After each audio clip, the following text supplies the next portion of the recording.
What's up, everybody? It's Chad. I'm back again with another episode of Ask Chad Grassy Logic. I'm here with my buddy Vic from NM Clone LLC. What's up, Vic? How's it going, man? Hey, what's going on, man? How you doing? I'm doing good, brother. We're here Great. on another day. I'm glad to have you here on the show. But before we do that, we got to talk about the sponsor real quick, Quality Customs. Quality Customs has been the sponsor for the last month. Thank you so much. Quality Packaging and Customs. So there's two sides of it. On the Instagram side, it's Quality Customs with a K, and then the company is actually Quality Packaging. So for your packaging needs, in compliance, great communication, many pricing packages, totally custom and on time. Contact Josh Villegas for business inquiries or estimates at 575-571-6288 or email qualitycustoms210@gmail. There's a T in the middle of it and customs with a K. All right, guys, appreciate it. So we're gonna move on. Yeah, shout out Quality. So yeah, if y'all need any packaging stuff, hit them up. But anyway, we're gonna jump in now. We're gonna talk about my friend Vic here and his company called New Mexico Clone. So first off, again, thank you so much for joining me. I mean, it's unfortunate you couldn't be here in person, but stuff happens and we do remote for a reason. Right. Yep. Shout out technology. Right. COVID kind of pushed it a little bit more for the remote stuff. So I guess that's one thing that good came from it. So first off, tell everybody a little bit about yourself. Let's get to know who you are, the main dude of the whole operation. So yeah, my name's Vic. Own New Mexico Clone for about 3 years now, and now recently Showroom Cultivation is the licensed operation, but New Mexico Clones where it started. It's just selling clones to people, just a home grower selling to other home growers, and just built from there. I started the company while I was still working full-time as a truck driver, and pretty much selling clones to people, getting off of work, cutting clones, going to meet people, and just hustling from there, doing events. I started doing events and the underground 420 trade shows, and just been building from there. And Rec came and seen an opportunity to still do clones just at a bigger scale. And Showroom Cultivation was born through another opportunity. And that's what we're doing now, pushing clones, pushing genetics, good genetics on the industry. Nice. And real quick, I didn't have any of this in, today's schedule, but let's talk about the showroom a little bit. That's something that's interesting, that's new to me. And, I'm sure the audience would like to learn about that too. So yeah, Showroom Cultivation is, like I said, the licensed operation. We are licensed through the CCD to do business. And that's how we do our clones. I have all our moms in BioTrack, all our genetics in BioTrack. Cool. And we call it Showroom Cultivation because, we bring people in and all the stuff that we use, whether it's the nutrients, the irrigation, the lights, it's all available for purchase. And it's basically like a working showroom. Yeah. Dope, man. That's good to hear. People in and you can see the plants growing right there. You see what it's about. You see the nutrients we use. You see the lights that we use. And we can talk anything from clones to lights and nutrients, whatever people are looking for. Nice. And where are you guys located at? In Albuquerque. We're in Albuquerque, right in the middle, right on the Green Mile in San Mateo. Oh, okay. Yeah. If you guys don't know, Albuquerque has an area where there's, just a lot of dispensaries. And this was the case back in medical. So it's been called the Green Mile for a long time. And so, yeah, that's where they're located. That's pretty cool. Which dispensary is closest to you? Maybe I'd say La Flor is probably one of the closest ones. Okay, I haven't been there yet. There's so many new ones that it's hard. I have all the time. And on Albuquerque, if anyone who doesn't live in Albuquerque and doesn't know the dispensary scene in Albuquerque, it's packed. There's a lot of dispensaries. Oh, dude, it's crazy up there how many dispensaries are. But that's the market right now, and it's starting to kind of thin out anyway. So we'll see some more people closing up here soon. So what other things do you guys provide? You provide the clones, you provide genetics for people like that. Do you guys provide seeds too, or is it just straight clones? So seeds, I work with local breeders to provide their seeds. Cool. But nothing, I don't breed any of my own seeds or sell any of my, anything that I have of my seeds or anything. But yeah, part of what we offer is pretty much almost like turnkey type service, whatever any kind of producer would be looking for as far as seeds, genetics, packaging, harvest equipment, anything. We have an extensive network of people in the industry that we can work with. Nice. So that's pretty much, anything start to finish can offer. Yeah. Yeah, that's dope, man. I mean, that's good to hear because there's certain farms out there they're not too sure still to this day where to get their genetics from. So for those who are Exactly. maybe new to cannabis, new to growing, why are clones important to a big operation? So genetic stability for the first thing I can say, if you're popping, let's say you're at a commercial grow and you're doing, even let's say you're 200 plants and you want to pop 200 seeds, Hmm. that's going to be 200 different genetic variations. You could get plants that grow slower, plants that yield less, plants that yield inconsistent, Hmm. as opposed to if you get 200 clones, it's a proven plant that's been flowered. It's all consistent. You're gonna get the same flower start to finish, and it's just does a lot better for consistency across the board when you're operating at scale. Yeah, 100%. And there's a bunch of arguments out there. It's always better from seed. It's always better from clone or tissue culture, this and that. But to be honest, it's whatever your business needs as a solution. Like if you work better as a business with clones because you just harvest that quickly, then clones are for Exactly. you. Yeah. If you're a little Some- micro with maybe a couple hundred plants and you want to go from seed, that might be feasible for you too as well.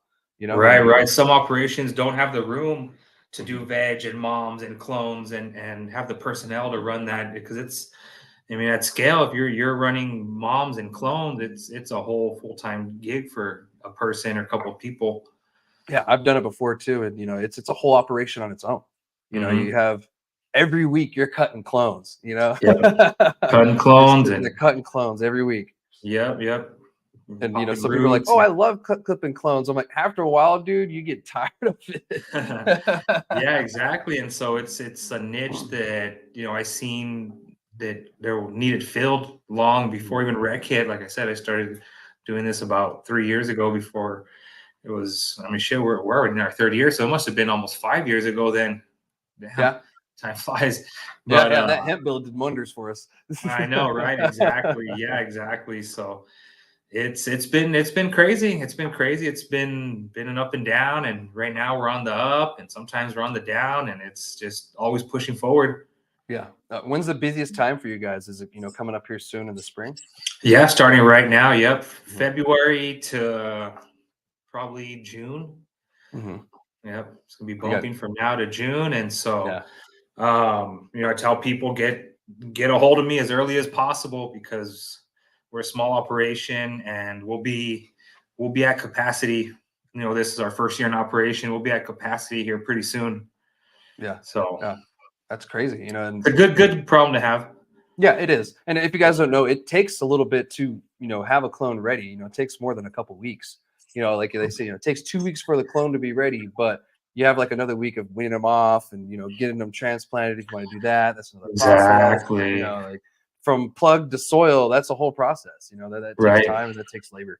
So Right. yeah, does take a little bit of time. So yeah, the earlier the better, especially if you're a farm and an operation needing a lot of plants, the earlier you can tell the guys, the more chances you are going to have better selection of genetics and better plants and everything because stuff happens towards the end Yeah. or whatever.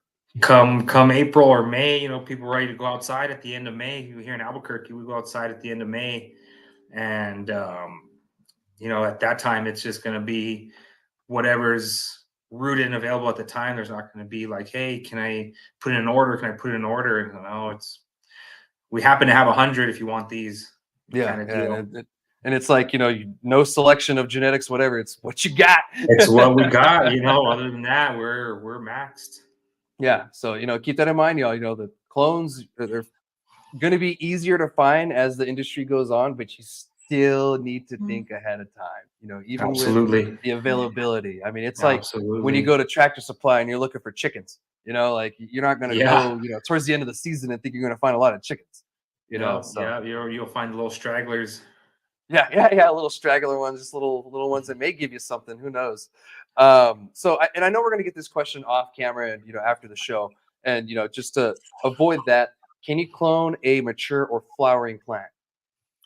So technically, yes. I guess the answer is yes. You can do it. Mhm. Um, it's not recommended. The success rate is not very high. I've never done it successfully. I've tried it maybe 3 times, never successfully. So it's similar process. Once you let's say you didn't clone a specific pheno that you wanted to keep, and oh shit, now I gotta take some clones in flower. It's the same process. You would take your clone, 6 to 8 inches, put it under the dome, put it back to your veg lighting 18 and 6, and it'll go through a rooting process and then a re-veg process, and then if it all works out and it survives, you're looking at maybe 4 to 6 weeks Yeah. down the line. Yeah. And it takes significantly longer for Yeah, way longer. flower. Yeah, but Yeah. it is possible. I, Yeah. I I can't say it isn't. People have done it. I have seen it done. Have never done it myself. Yeah. I've done it a couple times and it takes forever. Only because I messed up and I didn't take the proper clones. I was like, oh shit, I skipped one. So Yeah. and to go back once a flower, no, damn it, and I've done that a couple times, but I tried to avoid that situation because you're stuck with that situation where you got a clone, it takes forever, then it has to re-veg, and then it grows all funky, and then Yeah, the whole the whole single leaf and like looks like a yeah, the whole single monster. leaf thing. Yeah, it looks wild as shit. And then you have to worry about the dead flower or dead bud that's left over that's gonna start rotting. You gotta pull that Right. off. Yep. Yeah, that whole 9 yards. So yeah, I figured we would answer that question while we're on air because I get that question a lot actually from people, who are like new to growing. They're like, can you clone it if it's mature flower? And I'm like, you can, it just you Sucks. shouldn't. Yeah. Yeah, you really Another shouldn't, one too. Another one people ask me a lot is if you can clone an autoflower. Oh, that's a good one. And yeah, and so that one, I would say yes, you can clone it, but because it's an autoflower and it's basically in flower almost from when you plant it, it's just not going to yield. It's going to be flowering as it's rooting. It's just not a desirable outcome. Autoflowers already, no hate to people that like autos, but autoflowers are not desirable at scale or at a commercial facility. And so to try to just clone it, you're better off just planting another seed. Yeah. Yeah, 100%. I've grown, autos before too, and they're very finicky. If you like stress them out too much or whatever, they'll go straight into flower. It doesn't matter how big they are. I've had, some flower when they're like this big, and I'm like, Right. oh man, I messed up.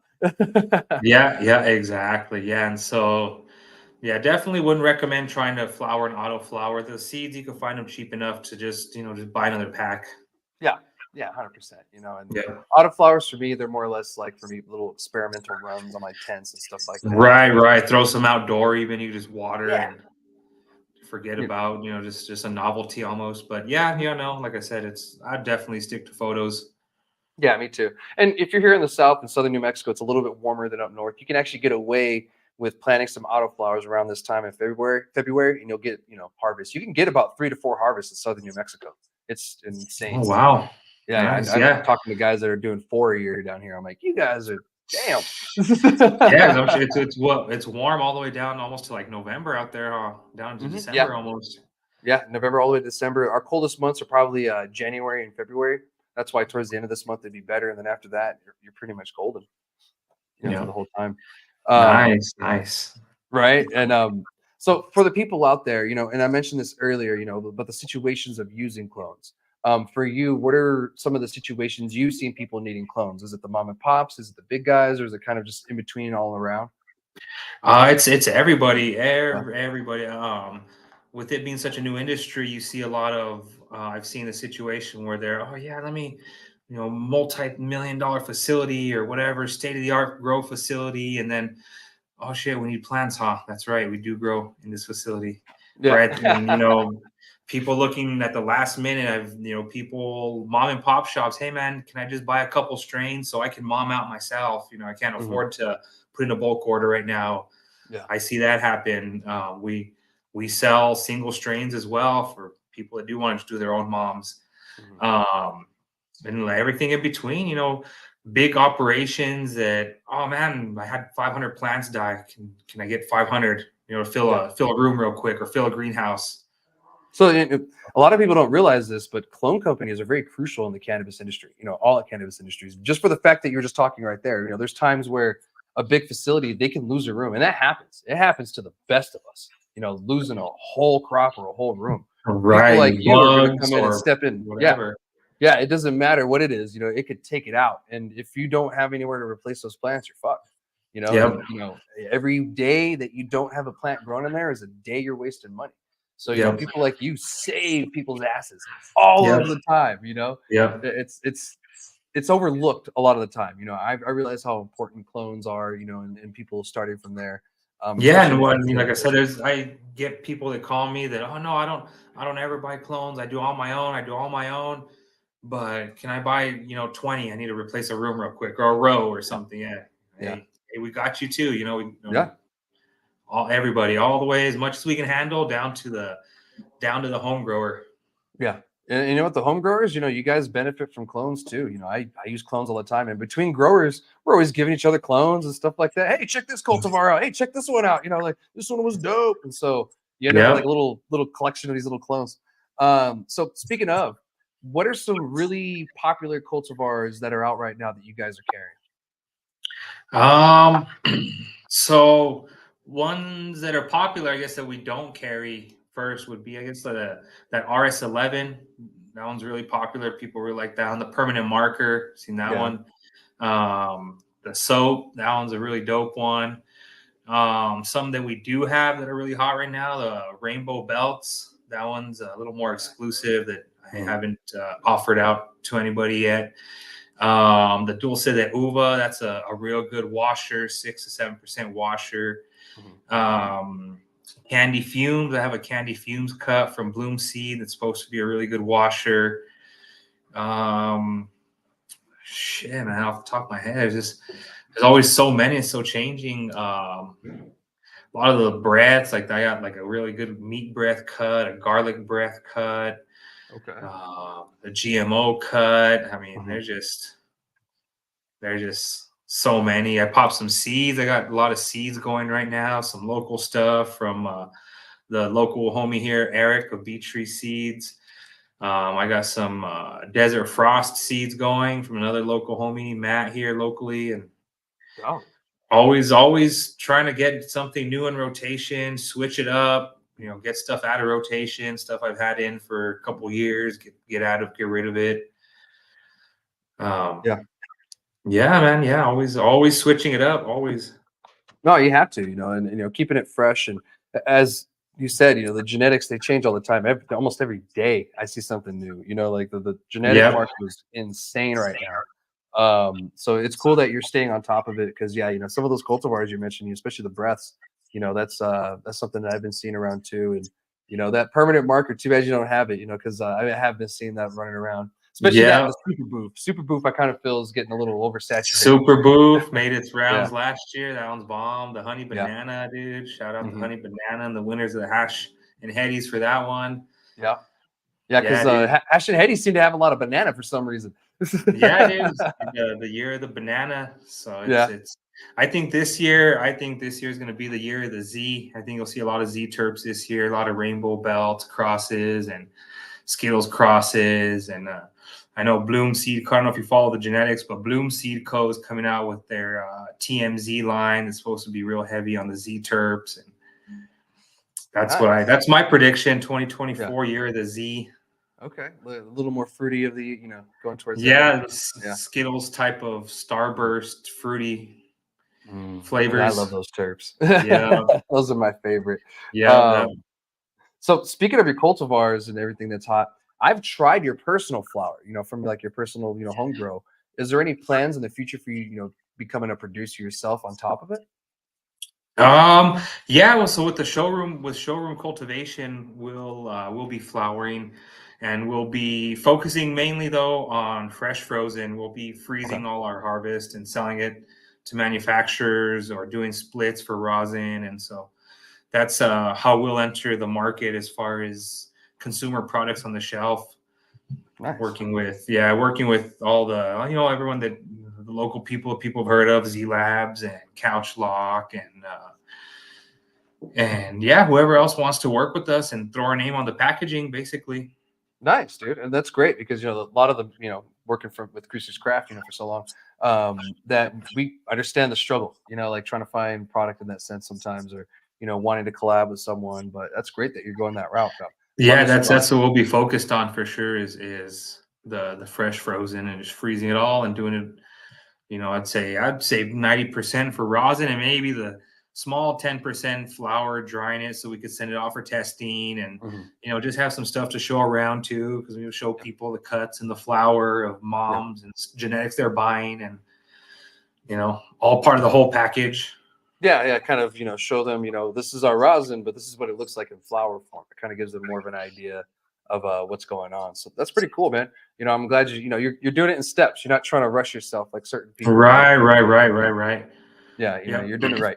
Um, One thing I wanted to incorporate here, in the show and kind of ask you, and it's kind of off topic. Do you find yourself using skills from your other job, like truck driving, in cannabis at all with anything, like even mechanical stuff? Um, the like I guess what I learned in truck driving I bring over is like problem solving, thinking on the fly. Yeah. A lot of thinking on the fly as a business owner, a lot of you're looking at the marketing team, you're looking at the janitor, you're looking at the guy that answers the phone, Yeah, yeah, yeah. Everything. So The just being able to secretary. problem solve on the fly, yeah, problem solve on the fly definitely Nice. helps. Yeah. No, it does. Like even coming from the military background, come doing stuff on the fly. I call it Semper Gumby. Always flexible. So, Right. yeah, you have to be, especially in an industry like this that changes so rapidly. And Exactly, exactly. Yeah, for sure. and when you're in And a which is growth, nice. sometimes you have to come up that, solution really quick. Exactly. Yeah. And I think it's great to be like that and the industry's like that. But I've seen people from professionals from other industries, they're professional in whatever other industry, try to come into cannabis and aren't as flexible, aren't used to the, hey, yeah, we did it this way today, but tomorrow we may do it a totally different way. Hmm. Yeah, And that's what you got to be able to understand in cannabis is, yeah, you did it. We did it somehow this way and it worked, but we have to do it totally different. We got to change it all up and we got to make it work totally different. yeah, it's like I get it, it worked, but yeah, we're doing it different this time. And there's because yeah, like I tell people in cannabis, there's no manual, there's no code, there's no let me check the book and how did they do it, 10 years ago? What did they Yeah. do? Yeah, There it's is not none like of a that. vehicle, where you can just go in this manual and it tells you turn it this way or No, replace right, this. right. Yeah, Nope, it's all I got to figure a lot of it out on your own. yeah, it's a lot of trial and error, and to be honest, that gets kind of pricey. So the woes of it all. Yeah, Yeah. absolutely. So do you guys provide clones to pay? Well, let me correct myself. Not just patients, customers and patients. Do you guys provide those as well? We do, not as much anymore. Back when I first started, you'd hit me up on Instagram or call me, and I'd show up and I'd meet you and sell you a clone, whatever. Now it's more. I'm working with retailers, and I'll sell them a pack of clones, and people can go to a retail shop and get my genetics or buy some clones. Nice. There are still a couple people that are I'm close with. I'll go to their house and take them plants, and we'll talk shop. But for the most part, the days of meeting people how it was back in the day have kind of grown above, not above. I don't want to say that, but just grown to the next level. Yeah, you get a little too busy to do stuff like that. You have to. Exactly, Yeah, yeah, exactly, yeah. Your business has grown to the point where exactly. To you, where you I can't do can't that make anymore. time to meet people as much, right? Yeah. It's understandable. So hey, maybe one day we'll have a whole clone store. You can just walk in and be like, "Oh, take that one, oh, that one over there." So who knows? That's the plan. That's Yeah. the plan of in the works of working with retailers, existing retailers. That's the beauty of our industry is we can work with existing businesses and Hmm. I don't have to have a retail shop to get my product to people. I don't have to be out there. We can work with retailers and provide quality product to the quality retailers and you know work that way. And it's beautiful. Like in the medical days, in the medical days, you had to be vertically integrated. There Yeah. was no cross collaboration and Hmm. it was all you do it all in house. But now it's nice that you don't have to. Yeah. I You can agree work with because specialists.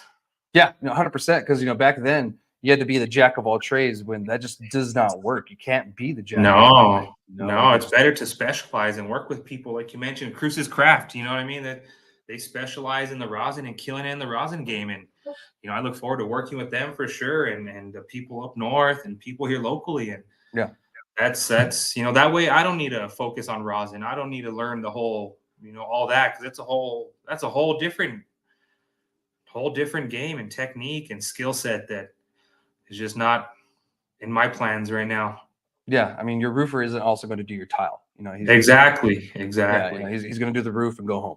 That's a great way to put it. Yeah, yeah, exactly. Yeah, 100%. So, speaking of things in the works, is there anything else you want to share that you have, going on in the works with NM Clone or anything, or the other subsidies you got going on?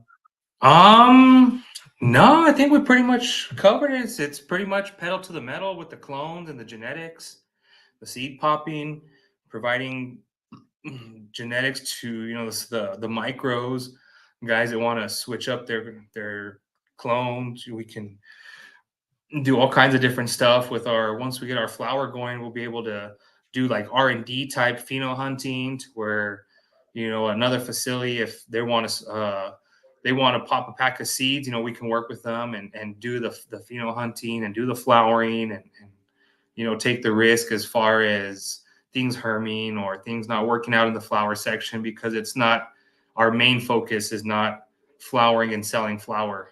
Yeah, yeah. I mean, there's a point where you have to see it in flower, but you don't have to sell it in flower. Exactly. Because you're Mhm. selling the clone product. You're not trying to sell the flower Exactly, and product. selling the exclusivity. We've talked exclusivity with some other producers to where we can pheno hunt for them and provide a clone, and they'll be the only ones that will have it. We won't Oh, even have it available. that's cool. And that's good to hear because there's certain people, like I said, they just don't have the expertise, or they don't have the space, or they just can't. It's easier for them to go out to someone like you and get that taken care of. So Right, right, I'm glad. Here's one thing that I thought of earlier, and this is something that I brought up for many years, and it's kind of been a little weird thing that I've hoped happened. Do you guys ever have plans of doing maybe like a ready to flower plant to take home for customers in the future? Of course, like little 24-inch plant, this veg, sell it out the door, $200, and they take it home and flower it. I see it for more or less the people that are like getting into growing. right. Yeah, that's definitely something I've talked with one of my retail partners to offer a bigger plant like that. Yeah, heck Yeah, yeah. Maybe yeah, even because just like a seasonal thing. yeah, like hey, get ready We for have the flower. 24, 36 inch, maybe ex moms, former moms, that were getting out of rotation. Hmm. A nice That's a good big idea. plant that's ready to rock. Yeah, definitely. Yeah, heck yeah. That's a Something good like way to that would be, repurpose. yeah, something like that would be, like I said, seasonal, not necessarily something on always available. But yeah, no, definitely. I've been asked for bigger plants and former moms and Hmm. big, teens. We call them teens in the Yeah. industry. Big 18 to 24-inch plants, basically Mhm. ready to transplant and flower. Yeah. Yeah, and I think it'd be great for the person homegrown at whatever in the backyard or maybe in a tent. They're new to it and they're like, well, I don't want to screw it up. Like I'm still learning, and so they just pop it in and take care of it from there, and they watch the whole A nice process. hardy plant. Yeah, Yeah, yeah, heck yeah, for yeah. sure. So yeah, that'd be cool to see. Maybe one day. You know. Right, right, right. So, but yeah, but where can people find you online on the website, social medias? Where can they find you? The best is going to be Instagram. That's where started this whole thing, and that's where I just kind of continue to promote and put it all out there. Is Instagram, NM Clone LLC, and Showroom Cultivation are the two Instagrams. Cool. Awesome, man. Yeah, sometimes I forget which one you're messaging me from. I'm like, crap, which one is he messaging me from right now? Yeah, yeah, I know, dude. I get go back and forth and responding and reposting, and Yeah. yeah, like I said, I'm looking at the social media manager as well. Yeah. The Damn, whole dude. Yeah, look thing. at you. When it comes to business, sometimes you have to do the jack of all I whatever do it on all. certain things, but Yep, yeah. until you can grow big enough to hire it out, pay Yeah, someone. 100%, man. So, but anyway, I appreciate you being on the show with me, man. Those are all the questions I have for you. And thank you so much for, allowing the audience and everything to get to know you and, the company a little bit better. Maybe, a couple of businesses will reach out, needing clones and stuff like that, after the show. So, Yeah, um, absolutely. yeah, but I appreciate it. And, we're going to continue on with the conversation because we have the New Mexico legislative update coming up right now. So, Yes. yes, and I know some of you that's boring. To a lot of us, it's very important because it's our livelihood that's kind of at stake with certain parts of this. So, without further ado, let's go ahead and talk about this. Heck yeah, I'm gonna let him light up, and I'll start talking about the New Mexico Legis stuff. So, this past weekend, we found out that the SB6, that cannabis changes bill, was going to be heard on the Senate floor, which means all the senators are going to be there. It's not in a committee. This is the last stop for the Senate before it goes to the House. And so I had word that it was going to be in there. Normally, I wouldn't pack up my bags and drive up north, but I had to pack up my bags and drive up north because earlier the last week, the prior week, they had put a provision that removes drive-throughs through an amendment. And we wanted to get that amendment removed because there was going to be people who were going to lose their livelihood if this went through. So I get a call from Jeffrey Castillo from High Lonesome in Silver City. He tells me about it. I say, let's do it. I didn't want to go to Santa Fe, but at the same time, we kind of had to go to Santa Fe. So we went up to Santa Fe, and we met a few more people up there. Doug Dalton of Tula Rosa of El Lumde Farms, and then we have Brandon, or he goes by Indio, and he's from Field of Dreams over down in Sutherland Park. A lot of Southern boys. So they all met us up there in Santa Fe. Jeffrey and I, we drove through the night. We got to Santa Fe about midnight, and then we got a few hours of sleep and head to the Capitol. It was a long day, I must say that, because Was that like a 5-hour drive total from down from you guys to Santa Fe? So from Cruces, it's 4 hours, but for Jeffrey, it was 6 because it's 2 hours west of us from Silver City because he's like just 2 hours west. And so then he had to drive west, and then we had to go north because there is a route where you can go from Silver City to Albuquerque, and it's you're not going to hit that point. I think it's only like 3 hours for them or 2 hours for them. But he had to come over here, pick me up, and then we went to Santa Fe because we're going to try to meet as many people there as possible and try to talk to many as senators as possible to try to get that amendment removed. So it was just really important that we get there. Man, I was tired as shit. We got to the hotel probably at 11:30 at night, and then we finally went to sleep probably about almost close to 1, and woke up all dabbed out. All dabbed out. Yeah, we made sure we smoked before bed. Oh, yeah, we took a bunch of dabs before. I was like, I need a dab, and it was interesting to go up that quickly because I've never had to like just get my bags and go like that, for the legislative stuff. Other things, of course, but for the legislative stuff, it was really interesting. So we get up there, and our main goal is to just get rid of the drive-throughs. And I know Albuquerque doesn't have any drive-throughs. Does Rio Rancho have any? I don't believe so. No, Okay. I don't think it's happened anywhere here, or Rancho or Bernalillo area. Yeah, because I don't know if the county said no to them or if it was just Albuquerque City. So Santa Fe, I know, has some drive-throughs. I know Cure has one. It's just a little shack, drive-through thing. So that's cool. It's cool to see those. I love the shacks. They're a great entry for people trying to get into the industry. Your overhead costs are so low that it's just going to be cheaper for you, especially starting out. And, people love drive-through, especially the patients. The patients benefit the most when it comes to drive-through. That's something that we try to add into the medical cannabis program back in the day that they just did not want to add, and they refused to add it for us. And finally, I think around 2019, they finally budged when we changed the medical cannabis laws, and we had, I think, 1 or 2 going into adult use. One was in Rio Doso. I think it was PVPs, and I forget where the other one was at. But yeah, And it was cool to see that. The senators and the representatives, like, what's their fear on the drive-through? Is it like a DUI thing, or is it like people are gonna rob you at the drive-through fear, or? It's kind of leaning more on the DUI wreck, kind of thing, because there was a lot of comparisons between cannabis and alcohol, them being on the same par with certain senators, when that's just not the case whatsoever. No, right. No. Yeah, luckily we had senators like Senator Hamlin who stepped in, and she's a cannabis user. She even grows cannabis herself. I'll talk to her about growing. It's great. Like, how many of you can say, "Hey, I talk about growing weed with my senator"? This is Right. like not many Seriously, people for could real. say that. Yeah, no, it's dope. So she understands it, and she stepped in and told them, like, "Look, you're not gonna pop a gum. I'm not trying to pop a gummy in my mouth as soon as I leave the drive-through. I want to go home. I want to be Right. comfy. I want to make sure I'm somewhere that I'm, can go to sleep." She's like, "I You want wanna to be relax." away? Yeah, you wanna be Yeah, chilling, yeah, then and okay, I could see where they can think like, "Oh, yeah, it's like alcohol where you're gonna buy your meds and you're gonna take a shot or take your gummy as soon as you in the parking lot, and Yeah. it's And nothing like that. I don't like. I've never even like considered people in drive-throughs wanting to do that. yeah, the only time I could see someone getting into their bag is to ensure that the amount they got was the correct amount. Like that's the only time like I would like if I got an ounce, I want to make sure that I got the proper amount of containers because if not, I'm there already and they can fix it.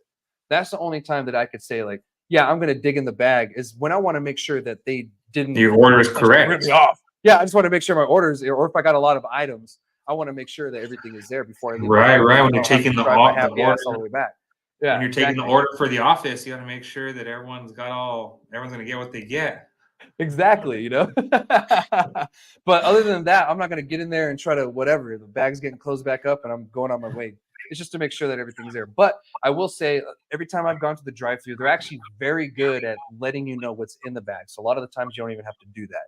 So a lot Right. of the times they'll say, "All right, we got this and this in here." They'll name it off, blah blah blah. They do a really good job at the drive-throughs. I remember as a kid going to the alcohol drive-throughs with my grandpa, and they did a terrible job back then. You know, of course, Yeah. Yep. alcohol and everything was a different mindset back then. You know, the late 80s, early 90s were just a different time in general.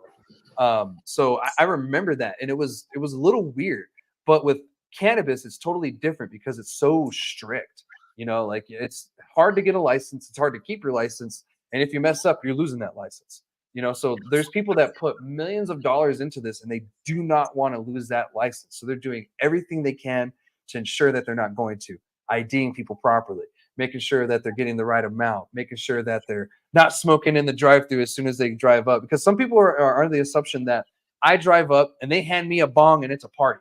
You know, like we're just sitting there like, yeah, No. dude. And that was the part that irked me the most was there were certain senators who were doing that. You know, they were sitting there having this debate and the one that upset me the most was Senator Morse. And I only say that because he's constantly doing this to us and making us look this way. He went up and he was like, you know, I've been to these places and, you know, I see the person ordering. He was like, hey, man, can I get this and this? You know, making us look really stupid. And that hurt. You know, like we're like, dude, we're here as a serious industry. And you're not taking us serious. We came here as professionals, you know, and we're still being made as a joke. And for the most part, for the whole day, everyone was, you know, making jokes with us in a light-hearted way. It wasn't like they were teasing us. You know, we'd go into an office and for some reason the fire alarm started going off. One of the girls is like, the cannabis guys show up, and all of a sudden the fire alarms go off. We're like, you know, we just started laughing or whatever. And another girl made a similar joke, and I was like, well, that's what we bring that fire. And so, you know, just, you know, one of those little jokes. We at least were able to like respond back to them and make it lighter hearted. But when they're on the floor and they're attacking us blatantly, we can't say anything back. And you're just like, bro, like, what are you saying? And a lot of things that they were saying just were not true. And that's one thing that we're going to have to battle from here on out. I mean, pretty much the whole time, but that just showed us what we have to battle is their This misconceptions of cannabis. the stigma is real. It's still out there, um and it's the stigma is like, you know, I wake up to cannabis, I go to sleep, I eat, sleep, and breathe this all day, every day, 24/7, and I forget that there are people out there that are against this, and the stigma is real, you know, and it's and like you said, those type of situations that you just described there are the perfect example, like a real eye opener, like, oh shit, like yeah, we're here in cannabis and it's all, you know, we're all in business and we're all doing our thing, but people still on the outside, there's still that, oh, these fucking stoners. Yeah. Yeah. Like, oh, those stupid. And like, I experienced that myself. I talked about it, you know, the prior episode. I'll let you guys watch that so you can figure it out. But someone pretty much told me to stop rolling a joint because it stunk. And, you know, there's legislators here. And I'm like, dude, the legislators should be happy I'm doing this. They're the And ones all of who, them drinking a glass of wine or a yeah, beer, huh? yeah, everyone was drinking. I was like, you got to be kidding me. Come on. And to be, what's Oh, they're funny is I judging wanted to you. update that. Huh? Judging you with Yeah. a beer in their hand, a glass of wine, Yeah. Alcohol three in or their four breath over shots here deep. judging me. Yeah. I was like, I don't like the way your breath smells. Can you not talk to me? Yeah. Right. Yeah, You're, exactly. You know, yeah, you it's know, no like, you know, different. It's the stigma is real, and it's ongoing battle for sure. yeah, Absolutely. and it's up to us as an industry and a community to slowly kill that stigma, and it's dying. One of the senators I talked to, it was really relieving because he was around that time, and it told me the fact that he actually does support the cannabis industry. He told me, we get these baskets, up here and this and that during Christmas week and stuff. He said, I want to see cannabis in there. He straight up told us that on the floor when we were talking. He said, I don't know where all the cannabis companies were, but he had everything there except cannabis, and I want to see more of that. I want to see cannabis at Oh, the Capitol stuff. I want to see you guys here showing it to us and cap and kill the stigma. He said the only way we're going to kill the stigma is to make it normal. He said, put weed in the baskets, for God's sakes. I was like, yeah, we're like, yeah, dude, this is right. great. Yeah. So Heck shout out yeah. to Senator Souls. He gets it. He's actually our representative Yep. down here in the South, one of Let's them. give So away you know, some he gets it. Puffcos to the senators. Let's do it. All we got to do is just set it up. I told him, I was like, well, all I got to do is make a couple of calls and it's done. So, Right.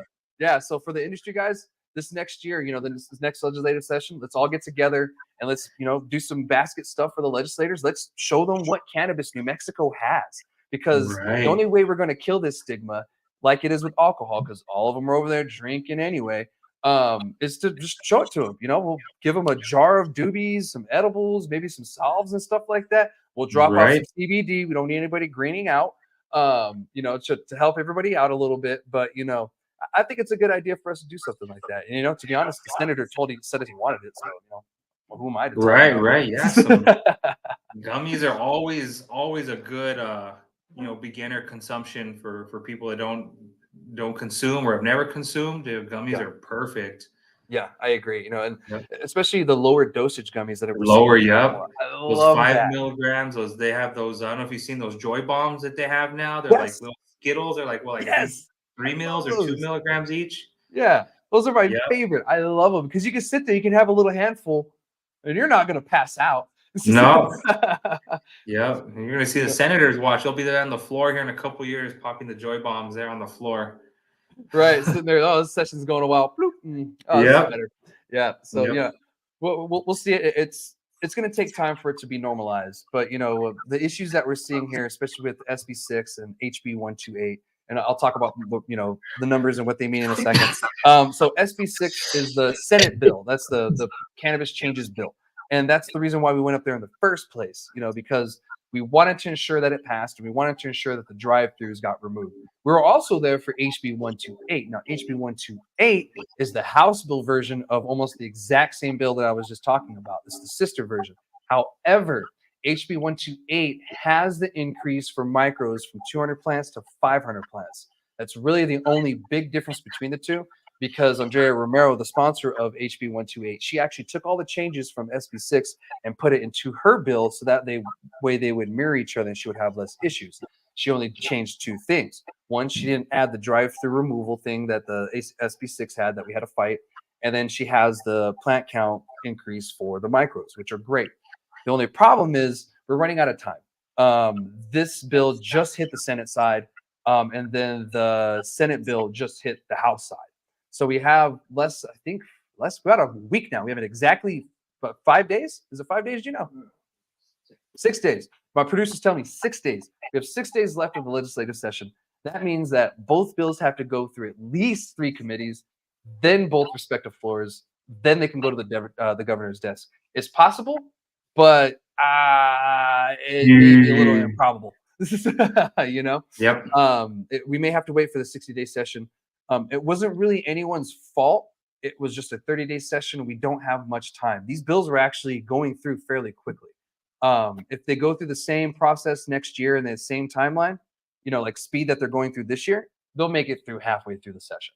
It'll be quick. However, there's a lot of stuff that we need to fight, and we need as an industry to come together and tell the legislators what we want, because stuff like this happens because the lack of our input. And that's why I'm doing these town halls and everything around the state. So that way we can get this input and finally get it to the legislators, and they know exactly what we need and what we want, because it's coming directly from us.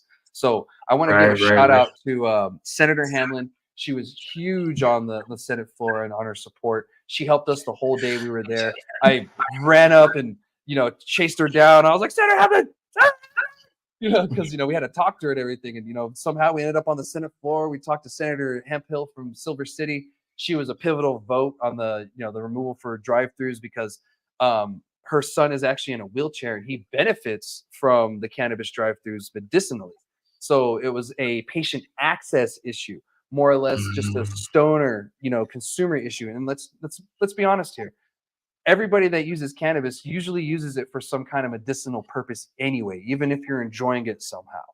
It's some kind of medicinal thing. I use it, someone that tells me I use it to de-stress when I get home. That's medicinal. I use it because when I get home from work, my back hurts. That's medicinal. I'm a little stressed out for this and this, so I smoke it. That's medicinal. Like I'm stressed out being on this podcast.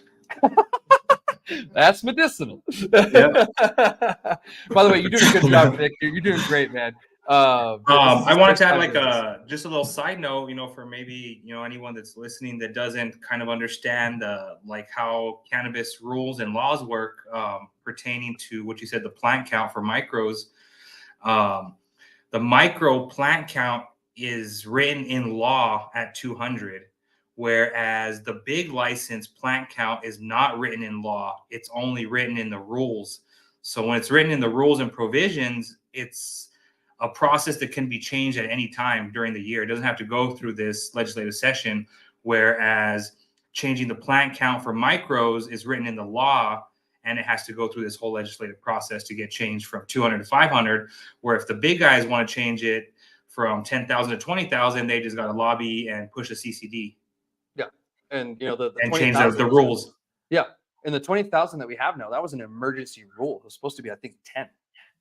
So, we only have 20,000 on an emergency rule that was then put into place. But now they're starting to see that maybe a little too many plants. So we might see that get put back because there were talks of, why don't we just allow the CCD to have the power to increase or decrease both? Because right, exactly. I don't know why they put micro plant count in the rules. In the law, and not plant count for the bigger licenses in the law is beyond me. Look at what we got to go through to go from 200 to 500. When they can double it on emergency rule. Yeah. And then, they're saying that, you can just, ask for more, this and that, and you can apply. Well, that's more documentation. That's more money. That's more time and everything above. Going against the whole idea of a micro. Yeah. And, I've had arguments of people actually online and a lot of growers telling me that, anything over 200 isn't micro anymore. Because with the data that we're collecting, a lot of the micros are asking for 1,000 plants to, possibly 2,000. 2,000 to me is kind of pushing it. I'm remaining neutral on this, because we're still collecting data. But, from the horse's mouth of most of the people in the industry, it seems 500 to 1,000 seems to be like a little sweet spot of where they need. Because people are like, well, anything more than 200 isn't craft anymore, blah, blah, blah. I'm like, of course it's craft. 500 from 200, that's not that much more area that you're getting. But you get more variety. You're not putting in thousands of plants. You're just getting a couple hundred more, and that just allows you a little bit more variety. Because a micro business is a starting out area, and then you want to move up from there. And there's people that have done that already. There's people that went from the 200 and now they have 1,500. So that's possible. But after you get to a certain number of plants, you start paying a $5 tax fee per plant. And that doesn't matter if you're growing the plant, if it's dead or whatever, you paid the tax on it. So that's something that people are trying to avoid, but also the legislature is trying to say, well, they're skipping the tax, blah, blah, blah. To me, that tax is bullshit, because we shouldn't be overtaxing the industry, because in the end, that goes to the consumer, which then makes the product more expensive, which then also promotes the traditional market coming back. So that's my thing about, plant tax and where I'm bothered on it and everything. How do you feel about the plant tax? My 2 cents is I'm not opposed to keeping micros, getting micros up to 500, but saying, okay, we're going to add a plant tax for over 200 of, whatever half of the main licenses. They play $5 a plant. Micros will be taxed $250 a plant for anything over 200. Yeah. And that's how it's actually supposed to be. Yeah. That's fair. You know what I mean? Yeah. That's, they're still getting their tax. Mm-hmm. If you want more plants, you got to pay for them, which is totally fair. Yeah. And then as far as plant count, I think micro should be allowed 10% of whatever the max of big license can have. So if they up the max of big license to 20,000, that automatically bumps micros up to 2,000. Yeah. Or if they down to 10,000, then we get 1,000. Yeah, and that's something And that like was I said, proposed with proposed to them up in north. We talked about that, and they didn't seem to like it. But this is why we need to come together as an industry to figure out what will work and what we all actually need. So it's good that you're speaking about this. You know, you're very open about what you think we need. Because yeah, I remember the 10% thing. We all talked about it last year. It's a great idea. My only problem with that is if they ever drop it, that means our plant count drops too. So like we're kind of stuck, with them. Anything that happens to them happens to us, and that would be my only issue with that. Other than that, I love that idea because anytime they raise it for them, it gets just an raised. automatic raise for us, Yeah, yeah. micros, without having to do anything extra, any extra legislation. Mhm. Base No extra all micro plant documentation. counts, Yeah, 10% of what the maximum plant count is, a 50% discount off of your plant tax over from 200 to the max. And, I think it would work for people. And I think it would, be honor the whole micro idea of micro and keeping it, affordable and barriers to entry a little cheaper than the big boys, big players.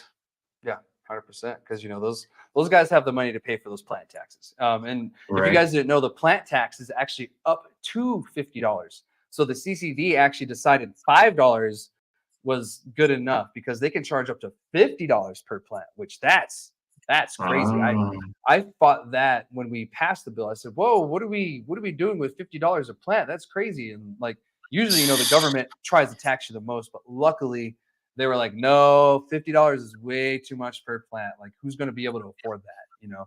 that's a So five shitload. yeah, it's a shitload of money. You're spending a lot of money, just on a plant tax at a $50 rate.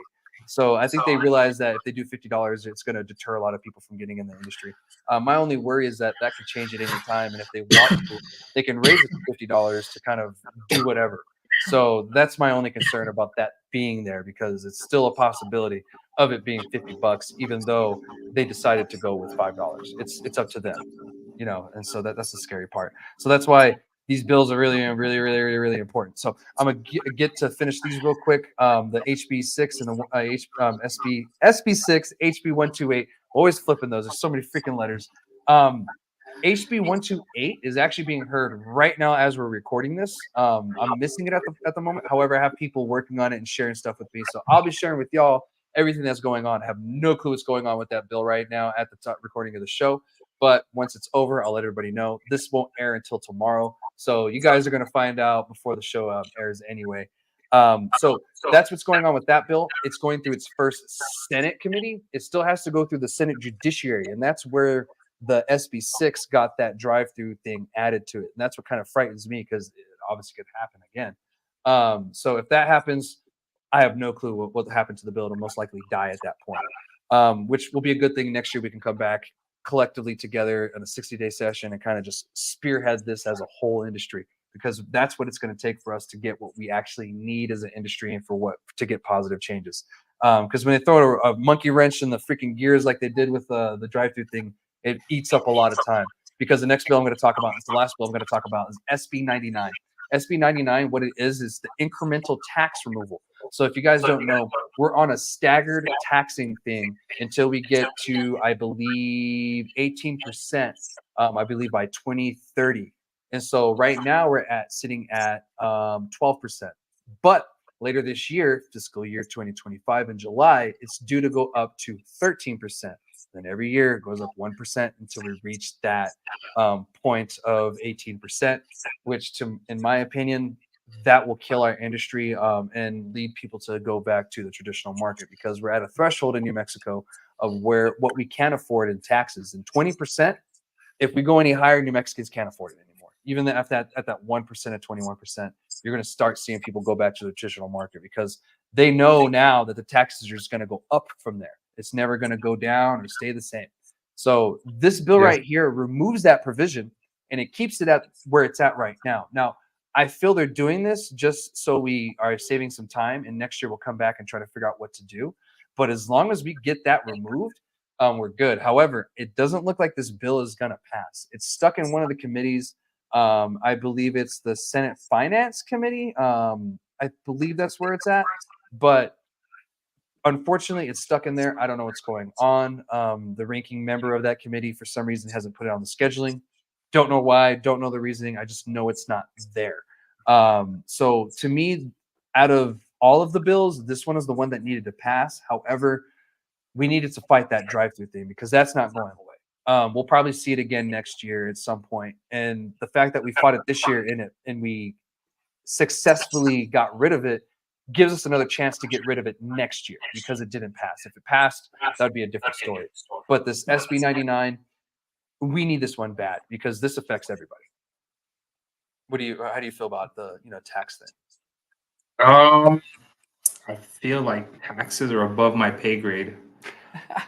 I know it should be important to me because I mean, being a business owner and stuff, but fuck, man, there's just some things that I just can't allow to simmer in my brain right now. No, I And get you, man. taxes is just one thing that just have an accountant. They handle it. They say, write us a check for this much. Here you go. Yeah. Thank you, ma'am. And that's a smart way to do it as a business owner, to be honest. You don't want to sit there and be a tax expert. I guess Yeah, what I no. mean is from the retail side as a consumer. If as a consumer, how do you feel Right. about your cannabis getting more expensive? Yeah, that's true. I guess you're right. That's true. Yeah, because that basically is gonna turn your $100 ounce into a $120 ounce, out the door. And it's a big chunk. And like I said, New Mexico is not a rich state. We're a poor state in general. Our demographic is definitely lower income for sure, and it is going to limit access to products all across the board, from your lower tier products all the way to your higher quality products. Yeah, I mean, So it's just it makes an impact, even that 1%. Because for sure. yeah, and I mentioned 20% earlier. It's because we have a 12% tax on cannabis, and then they tax on the local taxes, and that gets tacked on too. It's 8%. 12 plus 8 equals 20. So you have the 20%. Now it's going to be 21%, and you get that extra 1%. However, that doesn't seem like a lot, but it's the boiling the frog in slow in hot water slowly kind of thing. As you sit in there, the temperature slowly starts to rise, until you're boiled to death. And that's essentially what's happening in the industry. They're going to raise it 1% every year. You get used to that. 1% a year, you get used to that, until next thing you know, you're getting taxed out the ass and you have no reason why. And at the end of the day, we're going to be sitting at about 26% in 2030 of total tax. Right now, we're at about 20. No, it's 28% is what we're going to be at, because we're at 20 right now. So by 2030, we're going to be sitting at about a 28, almost 30% tax, and that is ridiculous. Certain other states have about that rate. I think Oregon and Washington might have something closer to those percentages. And man, I'll tell you what, when I go visit those areas, I hate buying cannabis there because it's so expensive. Like, oh, I'm getting a deal. And some of these places, they try to cut you deals so that way they can combat the taxes whatever way they can. So they're trying to help you whatever the way they can. They just can't. And I think New Mexico has a chance of doing that with this bill, but it's just not getting the traction it needs. You know what I mean? And who knows, it may go federal legal, and the IRS may take over the whole thing before that happens. And Uncle Sam, here you go, sir. How much do you need? Yeah. And we're already threatened to be having two different industries because, we're going to have a transitional period of going from 280E to Schedule 3D schedule, whatever it's going to be. So we're going to have that transitional phase of having two different industries. And my prediction is there's going to be certain states that keep that model, a 280E and a Schedule 3 or whatever. I don't know who they are. I don't know how many will there be, but I have a feeling that we're going to see that here or there, where they're going to be, well, this person can't afford to go the Schedule 3 or the D schedule, so they're going to stay on the 280E, or whatever, whatever the case may be. I do know there's going to be a transitional phase where we'll all be stuck in that weird limbo phase, going one from the other, because it's not a light switch. You don't just go from 280E to D schedule. There's a lot of preparations you got to do. There's documentations you got to do. Now there's new federal agencies you got to deal with that you got to get in compliance with. Then there's going to be new documentation from the federal government if they set up their own CCD federally. Then you have to go with their compliances. Everyone in the step, everyone along the process, just figuring out as it goes. From the government, it's all brand new to them too. They'll be figuring out as it goes, and the people, the operators, the business owners, everyone just trying to figure it out as it happens in real time. And like you said, it's not a light switch. It'll take a few years of transition, and and no one's going to know exactly how to do it right or perfect in the beginning. Yeah, I mean, look how long we've had legalization in the states, starting with Colorado and Washington, and even they haven't done it correctly yet. New Mexico, we're not perfect, we haven't done it right either, but we're on the right track. Like in my own opinion, we're on the right track of regulating this in the correct, sensible way. Other states, they took a more extreme route. Of course, a lot of them started at the very beginning when we first went legal, so of course they had to go a little strict so that people leave them alone. I get it, but we're still figuring this out, and we're going to be figuring the taxes thing out. And this right here would help us. You're correct, because if we go federally legal, not having this would screw us, because now we got to pay even more taxes, because then you got a federal tax tacked onto that sales tax, et cetera, et cetera, et cetera. Because I think I heard last year somewhere the federal government wanted somewhere around 4% from the industry. So that means right now, if that were the case, our tax would be 24%, and then we're adding a percentage till we get almost to 30%. So you have to keep those in mind. So yeah, then you start taxing all these you added all these freaking taxes, and it's crazy. So that's why something like the SB 99 is so important, guys, and that's why when we see bills like this, we need to push them.